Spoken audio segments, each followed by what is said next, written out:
Film ini bercerita tentang seorang perfeksionis bernama Lu Jin. Setiap makan ia harus sendirian agar bisa menikmati makanan yang ia santap. Bahkan saat memakan makanan tersebut, ia bisa mengetahui bahan dan alat yang digunakan. 这款牛肉的确是需要10公分的铁板。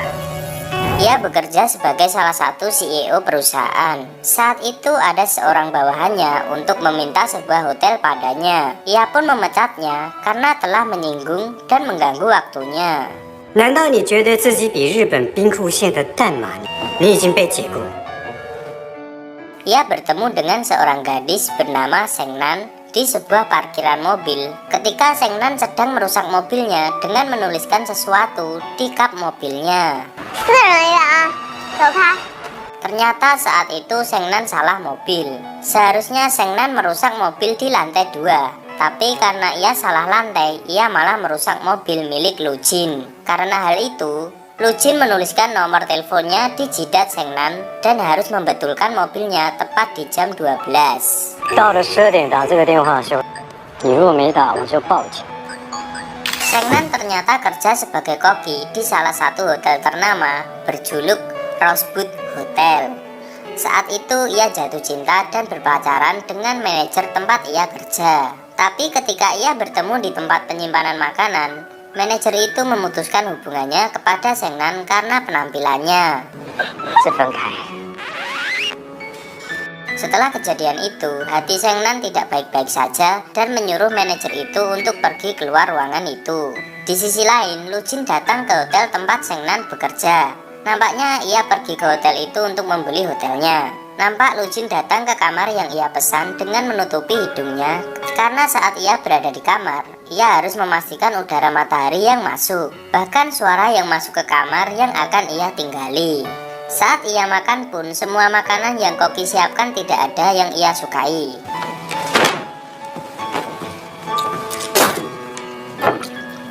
Bahkan semua makanan yang ia cicipi, semuanya ia muntahkan kembali sampai suatu saat ada makanan yang sangat ia sukai karena kelezatannya. Ternyata makanan itu dimasak oleh Sengnan, seorang yang telah merusak mobil Lu Jin. Tapi di sini Lu Jin sama sekali tidak mengetahui bahwa yang memasak makanan tersebut adalah Sengnan. Ia sangat menyukai makanan Sengnan karena semua detail masakannya seperti yang Lu Jin inginkan.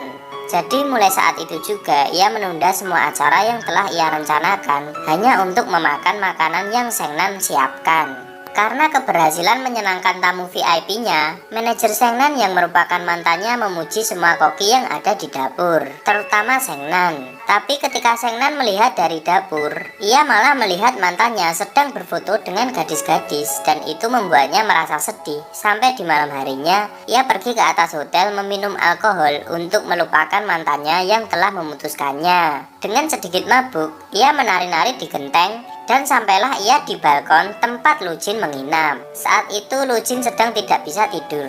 Jadi ia memutuskan untuk memasak sebuah mie instan. Karena Lu Jin itu orangnya perfeksionis, saat memasak ia harus mengukur banyak air yang harus direbus, mengukur suhu yang digunakan untuk merebus air, dan masih banyak lagi. Sampai pada akhirnya ia mendengar sesuatu di luar kamarnya.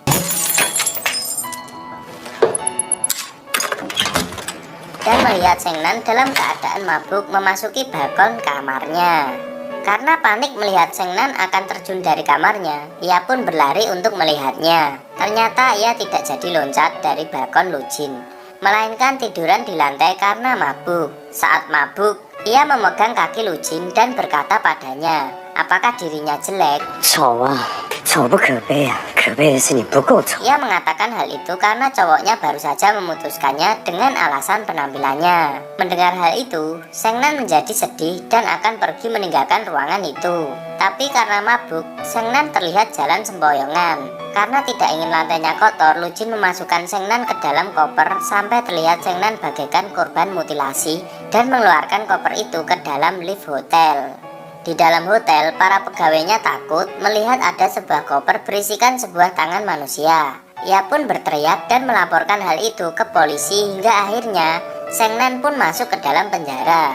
Saat di dalam penjara, ia melihat polisi salah dalam urutan memasak mie. Karena dirinya seorang perfeksionis, Lu Jin memberitahu polisi itu cara untuk memasak mie sampai pada akhirnya 你干嘛？不能放调理包，先煮面，看时间啊。可以了。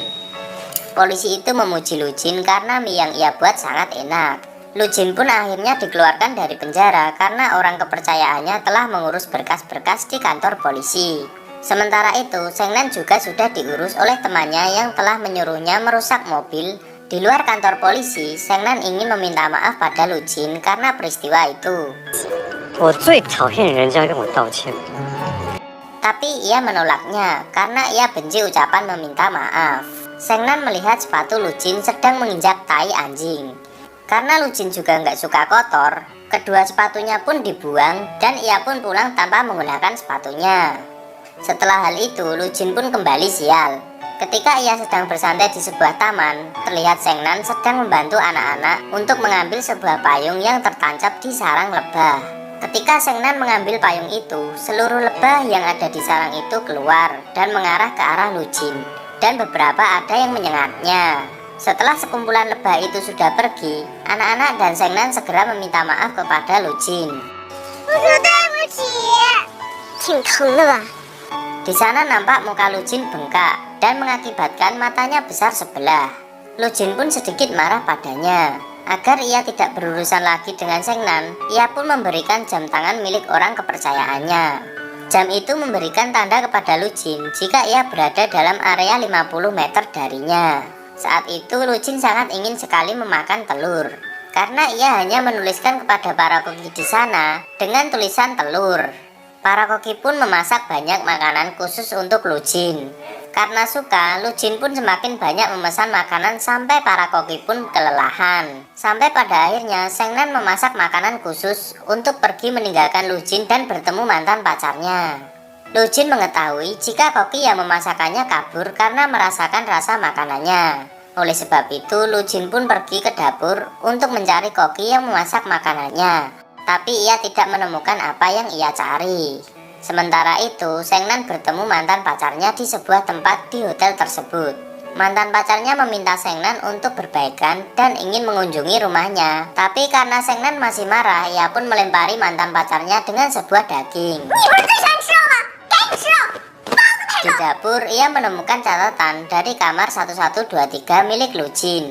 Ia terkesan karena tahu makna dari masakan yang ia masak. Dengan perasaan senang, ia menyimpan catatan pemberian tanpa mengetahui bahwa dirinya adalah Lu Jin. Ia baru mengetahui ketika manajernya memberitahu kepada seluruh koki bahwa pemilik kamar 1123 adalah CEO VN Group, yang tak lain adalah Lu Jin. Karena mengetahui fakta tersebut, ketika ia melihat Lu Jin sedang melakukan syuting, ia pun pergi meninggalkannya. Sementara itu, Lu Jin sadar Seng Nan ada di sana karena jam di tangannya bergetar. Ketika Seng Nan kabur, benang yang ada di roknya menyangkut di properti syuting. Tapi ketika dirinya ingin mencopot benang yang tersangkut, malah menyebabkan dirinya tercebur di kolam. Sementara itu, setelah pengambilan syuting, Lu Jin berminat untuk memesan makanan di hotel dengan tema waktu, tempat, dan momentum.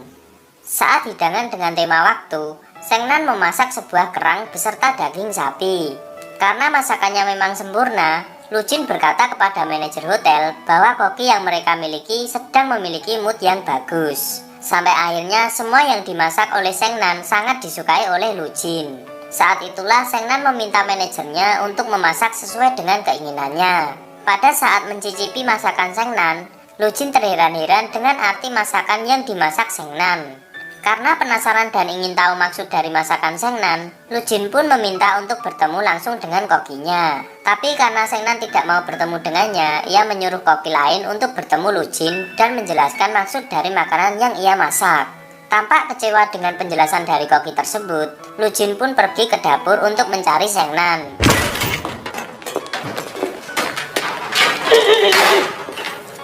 Lu Jin tidak menemukan koki yang ia cari. Tapi ia malah bertemu Seng Nan di kamar mandi.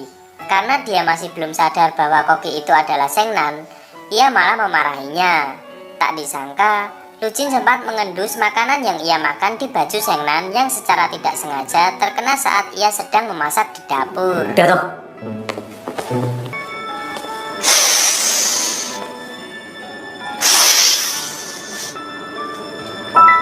Ternyata Lu Jin masih belum sadar bahwa koki itu adalah Sheng Nan. Di rumah, Sheng Nan pun menirukan perilaku Lu Jin karena ia bisa tahu bau masakan yang telah ia masak sebelumnya. Karena saking penasarannya, Lu Jin memerintahkan semua koki untuk berkumpul. Oleh karena itu, ia menyuruh manajer hotel untuk mengumpulkan semua koki di halaman hotel dengan alasan kebakaran. Karena takut ketahuan oleh Lu Jin, ia pun memakai topeng berlapis. Walaupun begitu, pada akhirnya Lu Jin pun sadar bahwa koki yang selama ini dia cari adalah Sheng Nan. Karena sudah mengetahui fakta tersebut, Lu Jin pun semakin iseng pada Sheng Nan. Setiap ia bertemu dengan Sheng Nan, Lu Jin selalu memencet alarm jam yang ada di tangan Sheng Nan sehingga Sheng Nan pun kaget. Akhirnya Lu Jin pun memutuskan untuk bertemu dengan Sheng Nan di dapur hotel. Di sana Lu Jin pun mengatakan maksud dari Sheng Nan kenapa ia memasakkan makanan truffle. Ketika Lu Jin sudah mengetahui maksud dari masakannya, ia pun pergi meninggalkan dapur sambil menyuruhnya untuk menyelesaikan kue yang Lu Jin pesan. Di scene selanjutnya, Lu Jin ditelepon seseorang untuk menyelesaikan proses pembelian sebuah hotel. Ternyata setelah direview oleh Lu Jin, hotel yang ia tempati di bawah standar jika ia beli. Walaupun begitu, ia tidak bisa melupakan masakan lezat yang dibuat oleh Sheng Nan. Di pagi hari, Lu Jin mencari keberadaan Sheng Nan. Karena dia tidak menemukan Sheng Nan di hotel, dia berusaha mencari Sheng Nan di rumahnya. Karena tahu Lu Jin sedang mencarinya, Sheng Nan segera membersihkan tempat tinggalnya. Karena tidak tahan dengan seberapa berantakannya rumah Sheng Nan, Lu Jin pun membersihkan ruangan itu dan mulai menyiapkan tempat makan ketika Sheng Nan sedang memasakkan makanan untuknya. Ketika Sheng Nan ingin bergabung makan bersama, 我吃饭有个规矩， karena hal itulah Sheng Nan pun memakan makanan yang ia masak di dapur. Sementara Lu Jin ada di ruang tamu. Saat makan, mereka pun mengobrol bersama, sampai pada akhirnya Lu Jin tertidur pulas di sofa.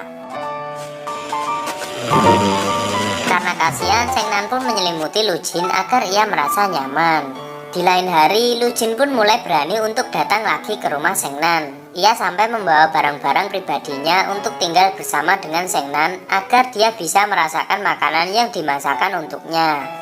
Karena saking berisiknya tidur Lu Jin, membuat Sheng Nan tidak bisa tidur. Gara-gara itulah saat ia berada di dapur hotel, dirinya terlihat sangat mengantuk karena kekurangan waktu tidur. Hari-hari pun terus berlangsung sampai akhirnya mereka pun mulai makan berdua. Ternyata mereka memasak dengan bahan ikan kembung. Ternyata masakan yang telah dimasak Sheng Nan masih mengandung racun, dan mereka berdua pun terlihat mabuk karena memakan racun tersebut. Mereka berdua merasakan hujan yang sangat lebat. Walaupun sebenarnya itu adalah imajinasi mereka berdua. Mereka berdua pun keluar rumah dan pergi menggunakan payung bahkan sampai ke dalam bis. Melihat tingkah laku mereka berdua, para penumpang di dalam bis cuma bisa tertawa. Hingga pada akhirnya Lu Jin pun merasa jatuh cinta pada Sheng Nan. Setelah kejadian itu, Sheng Nan menyiapkan sebuah makanan khusus kepada Lu Jin. Ketika ia pergi ke kamar 1123, ia tidak menemukannya di sana. Dan pada akhirnya Sheng Nan pun menanyakan keberadaan Lu Jin padanya. Akhirnya mereka tahu keberadaan Lu Jin. Ia pergi ke sebuah rumah mewah dan melihat Lu Jin sedang menyantap makanan dari koki pribadinya. Sheng Nan sangat merasa marah, apalagi koki pribadinya itu memasakkan makanan dengan resep miliknya. Saat perjalanan pulang, Sheng Nan sangat marah pada koki pribadi itu.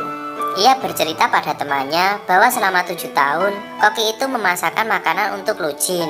Ia berkata bahwa memasakkan makanan merupakan hal yang sangat intim, jadi intinya ia merasa cemburu dengan koki itu. Di dapur hotel koki pribadi, Lu Jin datang untuk menemui Sheng Nan. Karena dia libur, ia berkata pada Sheng Nan untuk memasakkan masakan yang dipesan oleh Lu Jin. Dengan perasaan sangat marah, akhirnya Sheng Nan menyiapkan makanan tersebut.